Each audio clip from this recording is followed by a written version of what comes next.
This is Howard Cosell. My guests are David Letterman, the king of late-night television, and Pulitzer Prize-winning columnist Jimmy Breslin, and together we'll be speaking of everything.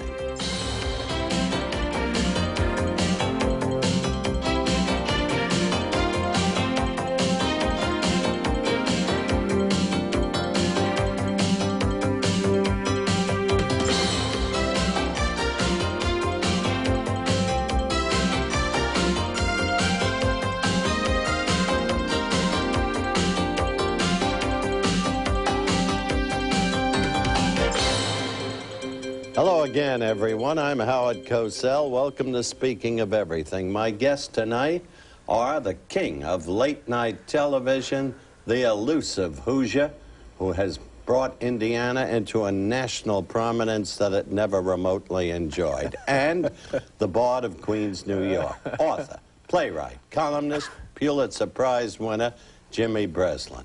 And we begin with David. Thank you so much. Thanks for having me, Howard. And let me just say here at the very beginning, you're goofy. If I'm not, you've got a scoop. I'll say that. At the same time, I wonder if you can realize what a thrill, what an exhilaration it is for me to be in your presence. Oh, stop. Please, just stop. Listen, I've been very worried about you. From what standpoint? Well, now that Hulk Hogan has lost his title... In my hometown, oddly right. enough. Irony of ironies. That's right. Yeah. Now, how has that affected your relationship, which was growing, though privately kept, with Hulk's lady? Hulk's wife, as I understand it. She had photographic evidence to substantiate that. The woman came up to me in one of the vast, wide, clean, brightly lighted supermarket aisles of the A&P in New Canaan, Connecticut, and announced to me and to everyone else there that she, in fact, was married to Hulk Hogan, the kind of thing I'm not sure you would announce anywhere. And was a perfectly reasonable woman. So right there, I was suspicious that she even knew the guy. I got to tell you, you throw lines away so remarkably well. But I remember when you threw away a line that really troubled you later. It involved the Major League pitcher, Terry Foster. Do you remember? Sure. A couple of years ago when he was pitching for the Atlanta Braves. And I think he was a late relief pitcher, not a stopper. In those days. You called him a tub of goo. Fat tub of goo, yeah, and it was an honest observation because I was watching the Braves game coming up off the WTBS, whatever that hookup is, and listening to the guys doing the play-by-play, and he was coming in from the bullpen in the late inning situation, and they ran down all of his statistics, told us what kind of year he was having, on and on and on, way more information about Terry Foster than anybody would ever want or need. But they failed to call attention to what I thought was supremely obvious, that the man was enormous. He was huge, and his baseball shirt was just stretched to capacity. And I thought, I'm sorry, is this an old-timers? Have I missed some? Is this a father and son game? I wasn't sure. And nonetheless, there was Terry, as Dizzy Dean used to say, going through his preliminary warm-up pitches. And I said, no, how can this man, in that kind of condition, he must have been close to 300 pounds, be playing at the highest level of his sport? Why did you so regret later having said it? I just thought that the choice of words, fat tub of goo, was very unflattering and probably more mean-spirited, completely mean-spirited, and when in fact it was not meant in that spirit. It was more of a spirit of... can a guy that size really be playing baseball? That was the spirit that it was meant in, and I think the particular phrasing it sort of made me wince as I drove home, and then later I found out that he in fact had reacted angrily to that, but then his wife apparently had calmed him down by saying, "Well, he's right." Does this happen to you often? It probably happens. Yeah, it does happen. As you know. When you're doing a show that's essentially ad-lib and non-scripted, you say things that come to mind that may have not been the best pre-thought-of images to be falling out of your mouth. I'll say a couple here tonight, Howard. That's fine with me. You know that. I've done a lot of shows with you. And one of the things I want to talk to you about seriously, I thought I might have to carry you here. You're a very private man. You don't do this very often, and I understand that. And what about this shyness that's within you? This is a serious question. Well, it's, I don't know. It's in the beginning when the show first went on the air, and when you start a career in show business, everything is new and exciting and bright and fun to experience and experiment with. And so you go through that phase, and you realize that 90% of what constitutes show business is probably not worth anybody's time. and then you get your own show, which I was very lucky to have been selected to do, and continue to be very lucky. And then you have to do a lot of interviews and so forth because you want people to watch your product. And under those circumstances, the combination of the two, I found that I was tiring pretty quickly of the central topic, which was me. And I also would see other people in television and films and so forth on interview shows talking about themselves, and it just would curl my hair. I would think, oh, good heavens. You know, I would rather hear from somebody who was working a line in Detroit or carrying hod in Brooklyn building an apartment building than listen to Linda Evans whine about what time she had to get up and go to work in the morning, you know. So I felt like if I'm responding that way to these people, I guess people are probably responding that way to me. There's one. I'll get a call from a fellow named Richard Cohen about you throwing away a line about Linda Evans. I didn't call her a fat tub of goo. No, not Linda. But she's got no business in the starting rotation. She could be a reliever, but certainly not starting. Whatever you say. Yeah. How do you characterize yourself? And these are serious questions, but you can well handle them. You characterize yourself as a talk show host or as a comedian, a stand-up comedian? Well, I've done both. I have done some stand-up comedy, and I realized from that experience that that's not really what I am. Because if you're doing stand-up comedy, you've got to be willing to do it under any circumstance, 365 days a year and sometimes more, and you may have to do it the rest of your life. And I've done enough of it to know that I'm not that kind of person. So I guess I am maybe more accurately described as a person who hosts a television show, not a pure talk show host. You know, has great respect for you. He's really a good friend of yours. You know this, is Jay Leno. Oh, yeah, yeah. And he called you an anti-hero and called your brand of comedy anti-comedy. Do you see yourself in accord with that kind of thing? Well, I'm flattered to be considered by Jay as a friend of his, and we are in the same peer group. And I don't know that I would agree with the anti-hero or anti-comedy, although on any given night it might be tough to prove. But I think what he's trying to say is that we're looking to tread on tradition, or not tread on tradition, to go against tradition. You know, I marvel at your sweater. I never thought I'd see it again. Don't start with that, Howard, because there's some things about you that I'm marveling at right now myself. Why not? David Letterman, of course, and we'll be back with David in just a moment.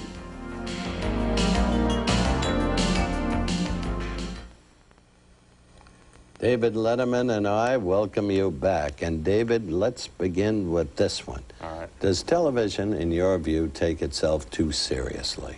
Well, what aspect of life doesn't take itself too seriously? And certainly television is right in there. Yeah, I think so. You really go at your company, General Electric, again and again and again. Yeah, well, they're boneheads, by and large, these guys. How do you get away with that, and why are they boneheads? Well, you know how I can get away with it. It's because the people at General Electric go to lunch, and lunch, of course, a euphemism.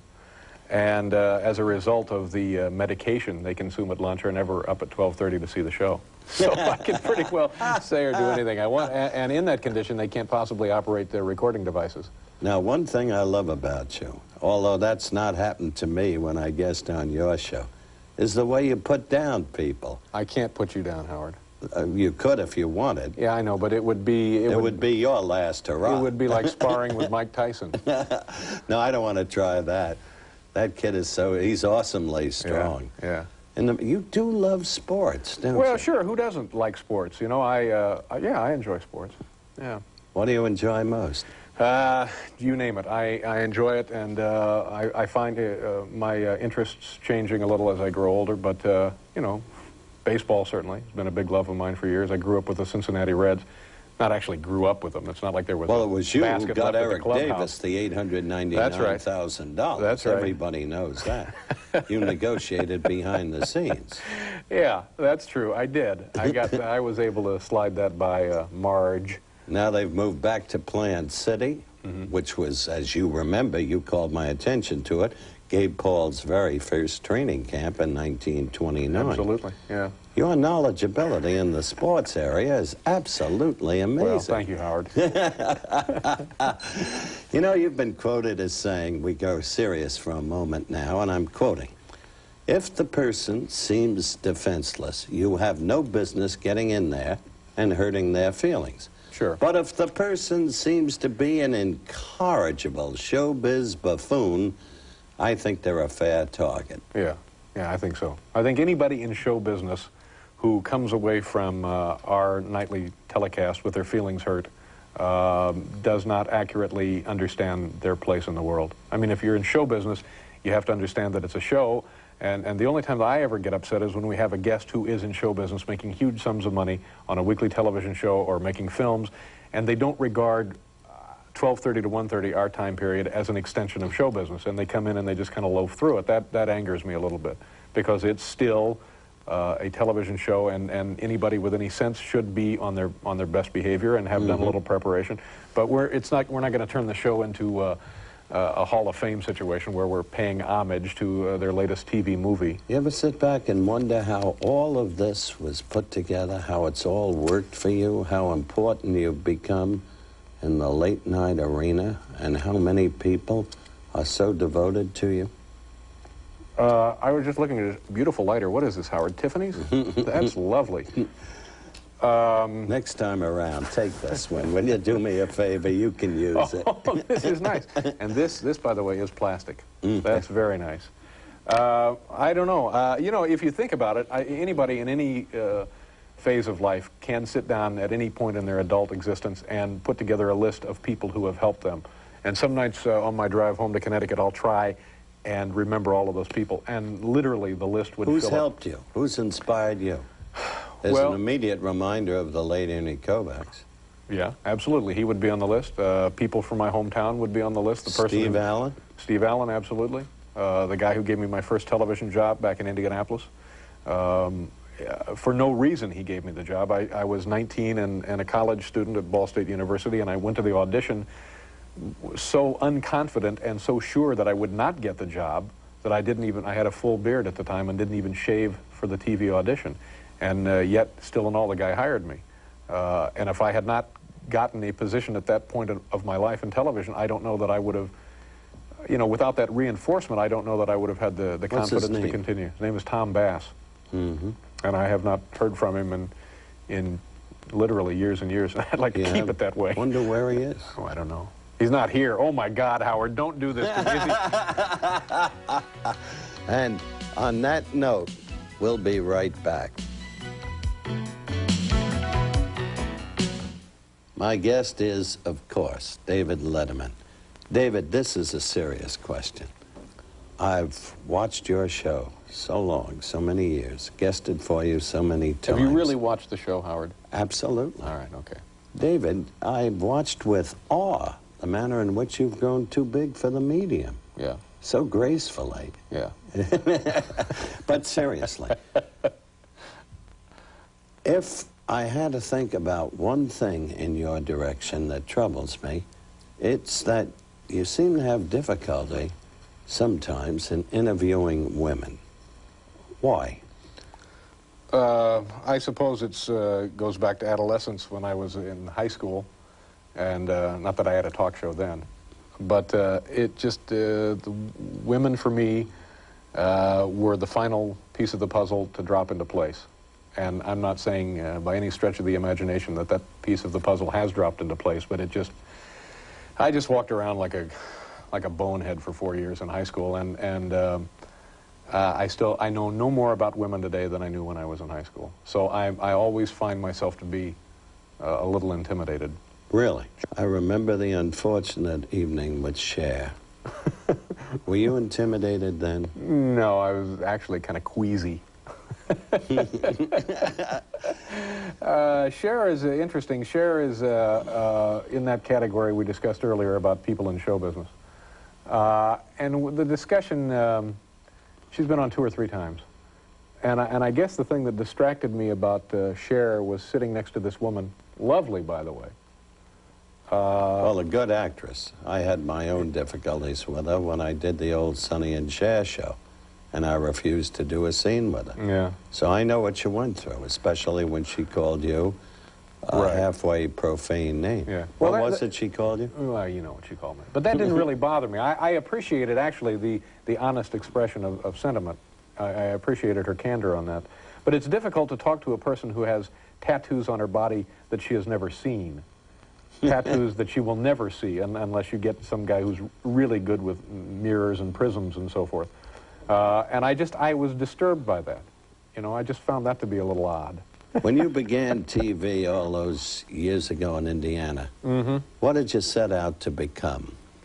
Well, you know, I didn't know. I was hired as a summer relief announcer for the booth. That's when local stations around the country actually had a regular shift of announcers who would divide the day up in 3 8-hour shifts if they were on all day. And you'd sit in there and do station identifications and public service announcements and big sale this weekend at Kroger's on fryer parts, that kind of thing.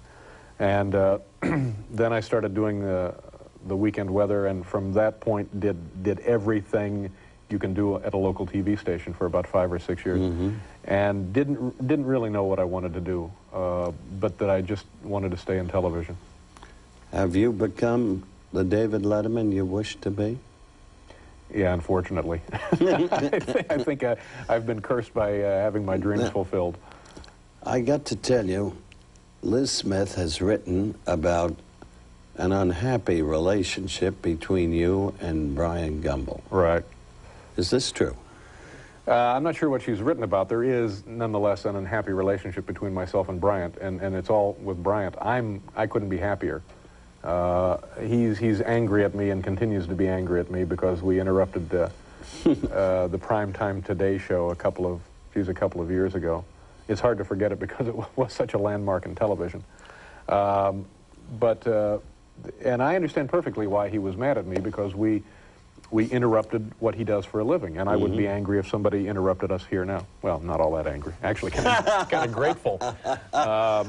But the whole thing was set up and developed and deployed by his then producer, Steve Friedman. And he said, we want you to do this. And it was he did not tell Bryant about it. So therefore, I can see initially where Bryant would be mad at me, but then when the story unfolded, he should realize that his own producer had sabotaged it. I have nothing but the highest regard for Bryant. Now, that's right. He's all whining now about the fact that I never apologized to him, and the simple reason that I never apologized to him was that at first I didn't think that I was essentially at fault, and secondly, I heard rumblings in the building, as buildings are wont to do sometimes, that he wanted to punch me, and I thought, well, here's a guy, if he really wants to punch me, he's not going to be in a mood for... Good Lord, he went to Bates College on May 25th, 1965, as you well know, in Lewiston, Maine, where Bates College is situated. That's right. He was one of the kids, but he wasn't really old enough to run down to ringside and scream, fix, fix, Sonny fix, Liston. When the invisible punch destroyed Sonny Liston by Muhammad Ali. Let's leave that. You respect Bryant. You've made that clear. I think so do I. He's a super talent. Yeah. But is he one of those people who's grown to the point now where he perhaps takes himself too seriously? I don't get a chance to see him much on the air because his show is on in the morning when, you know, I'm just finishing up the last of my cocktails. So I don't know. I don't know. I can't make that assessment for you. Anything else now that you look forward to? Well, it's kind of a quiet idea, kind of a quiet dream, and I hesitate to even discuss it because, you know, it's down the road a piece. But I would like to become, you know, one day, if I'm not too old, a flight attendant. David Letterman. And, of course, we'll be back in just a moment. Once again, my guest, David Letterman. And somebody I must ask you about. He meant so much to you. The man who never hit, Buddy Biancalana. Never hit, but wasn't he described as a hero of sorts in the World Series? Yes, he had a great series. And got some key hits, oddly. Yeah, he... that was called to our attention by one of our writers who is a real baseball maven, fanatic buff, pick one of those words. And he noticed that Buddy was a little light with the bat. And I think it was about the same time that Pete Rose was breaking Ty Cobb's record. And so he was looking at the other end of the scale and started projecting figures for Buddy Biancalana. And I think the initial joke was a Buddy Biancalana hit counter, and it gave you the comparison between. Buddy didn't take too kindly to that either. But he came around. Buddy was actually very nice, very gracious young man, and he came on the show and gave me a bat, which I still have up in my office. And I believe Buddy is no longer with Kansas City. I don't know. No, he was traded. Yeah. And he'll have to make his name through you elsewhere. Yeah. But David, tell me about this luge team you're sponsoring. At Calgary. Well, we're not sponsoring. We're just soliciting funds for the. We'd like to see the Americans medal in the luge, and this has pretty. Here much, they come. There they go. It has pretty much the same origin as does the Buddy Biancalana situation. And I watched a little bit of the luge coverage yesterday, and it's interesting to watch. I don't see franchises cropping up all over North America. People leaving their homes in the dead of winter to go watch indoor luging anywhere. Now, I've kidded you in the past. I turned serious again for a moment about your relationship with Johnny Carson. What is it really? Well, professionally, Johnny Carson, again, he would certainly occupy a column of his own on that list we talked about earlier. He has helped me in ways that he's not aware that I realize he has helped me.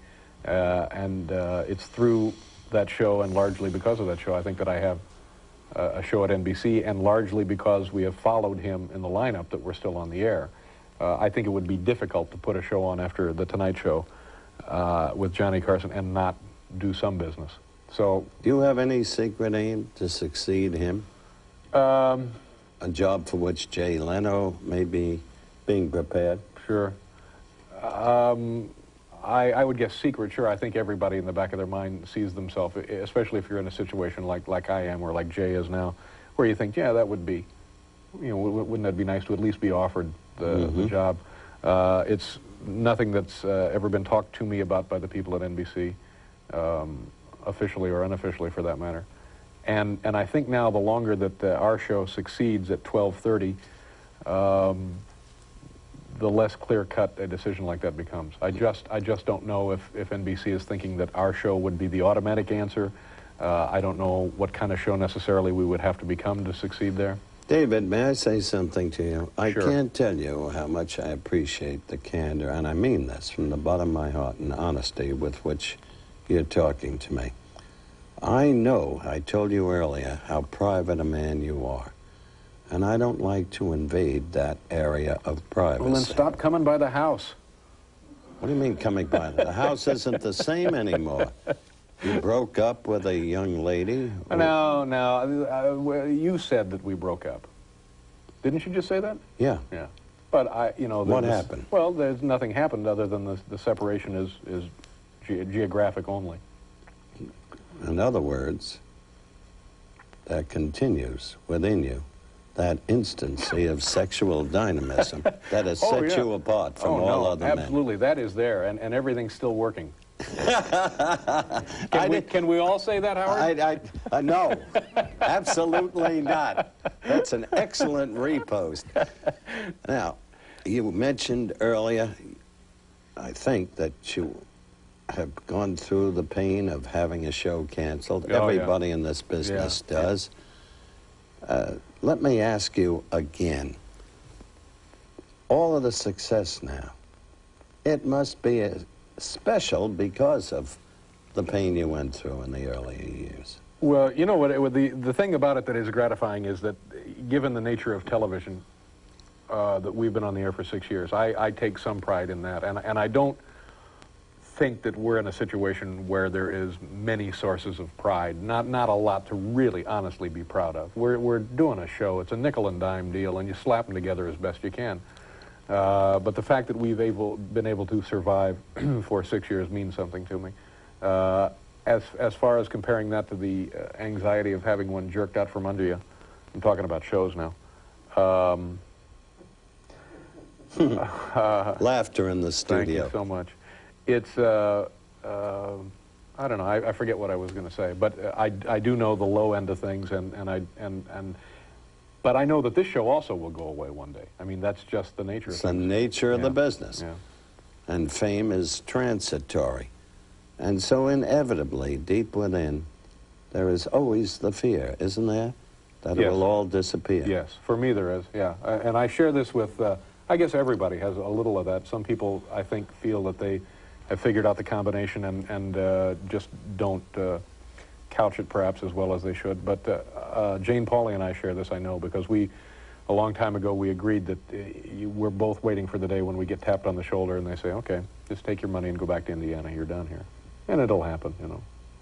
But that's not because of an absence, as you see it, of talent. It's just the nature of the business. Just the nature of the thing, yeah. I mean, it would be sad for me if it happened tomorrow, because when you're doing a show like that, and like this, and like many of the other shows you've done, the people that you work with become your friends, and it's so all-consuming of you emotionally and of your time that it becomes more than a job. It becomes the basis for your, you know, being. Turning to a lighter vein, is it possible you peaked out too early when you starred forevermore on the Battle of the Network Stars? Good Lord, Howard.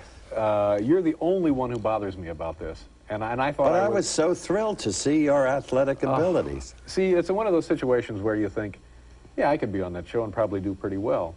And I got on the show, and I guess you were the host.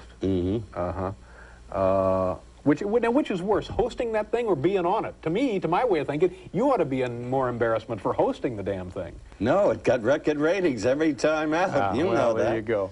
And I found people like you more dedicated than many professionals. Sparky Anderson was the commissioner. Now, that was a great thrill for me. He leaned over to me and he said, now that kid's got what it takes inside, the intangibles. Yeah, it was a weekend of humiliation for me. And I forget who else was on the team, but there were events in this bogus, this quasi-athletic competition that I clearly had no business being in, but nobody else wanted to be in them. and having kind of this Midwestern notion of, well, I guess I'll do it, I ended up making a fool of myself. You could have been another Bobby Knight. Listen, I have to break it off. I can't tell you how grateful I am, how much I've enjoyed it, my friend. Well, I enjoyed it myself. And with your permission, I'm going to take your Cuban cigar. Now, this is Cuba via Switzerland from a friend. I broke no laws to get this. No, I understand. All right. The friend is Castro, and you've been very close to him. Thank you very much, old friend. Thank you, Speaking Howard. of Good to see you. everything, we'll be right back with Jimmy Breslin. And if you bump into him on the way out, say hello. I enjoy his work a great deal. Thanks a lot.